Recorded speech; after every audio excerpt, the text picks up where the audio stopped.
प्रणाम, मैं हूँ राखी और आप देख रहे हैं बेजोड़ बिहार। 24 मई को एक क्वारंटीन सेंटर में रह रहे प्रवासी मजदूरों से वीडियो कॉन्फ्रेंसिंग के दौरान संवाद में नीतीश कुमार को मजदूरों ने कहा था, नून रोटी खाएंगे, बिहार में रहेंगे। तो जवाब में नीतीश ने भी कहा, ठीक है, यही रहना है। लेकिन सवाल है, उन मजदूरों को नून रोटी खाने के लिए भी क्या रोजगार मिल पाएगा? ये सवाल है इसलिए क्योंकि बिहार में पहले से ही बेरोजगारी की फौज खड़ी है, जिसे रोजगार देने में सरकार नाकाम रही। तो अब बाहर से लौटे इन 30 लाख मजदूरों को कहां से रोजगार देगी? क्योंकि बेरोजगारी के जो ताज़ा आंकड़े सामने आए हैं वो कम से कम यही बताते हैं कि बिहार में रोजगार छोड़िए, नून रोटी पर भी आफत आ जाएगी। खास तौर पर तब जब बेरोजगारी की बोझ तले बिहार में करीब 30 लाख प्रवासी मजदूर भी लौट आए हैं, वो भी रोजगार की आस में नीतीश की ओर टकटकी लगाए बैठे हैं। तो सबसे पहले आपको वो आंकड़े बताते हैं जिसके बारे में शायद अब तक आपको किसी ने नहीं बताया होगा। दरअसल सेंटर फॉर मॉनिटरिंग इकोनॉमी यानी CMI ने अप्रैल 2020 का बेरोजगारी आंकड़ा पेश किया है।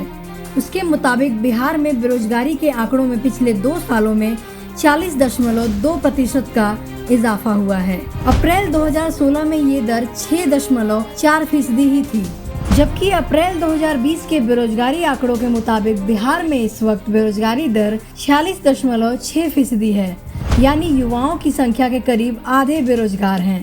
पूरे देश में बेरोजगारी दर के मामले में बिहार चौथे स्थान पर है, जबकि देश का बेरोजगारी दर 23.5% है।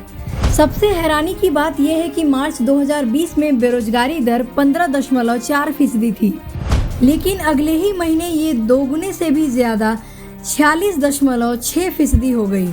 वहीं पिछले साल के मुकाबले इस बढ़ोतरी में 34.4% का इजाफा हुआ। अप्रैल 2019 में बेरोजगारी दर 12.2% थी। अब सवाल ये है कि चुनावी साल में बेरोजगारों को रोजगार दे पाएगी नीतीश सरकार, खास तौर पर तब जब बाहर से आए 30 लाख प्रवासी मजदूर भी बिहार में रहकर रोजगार की आस में हैं। तो जवाब ना होगा, क्योंकि ये सिर्फ जुबानी दावे भर हो सकते हैं। हकीकत में पिछले 15 साल में इंडस्ट्री या रोजगार सृजन के कोई मौके तलाश नहीं पाई नीतीश सरकार। याद कीजिए 2005 का साल, जब नीतीश चुनाव जीत कर आए, तब नीतीश ने कहा था कि किसी को भी रोजगार के लिए बाहर नहीं जाना पड़ेगा।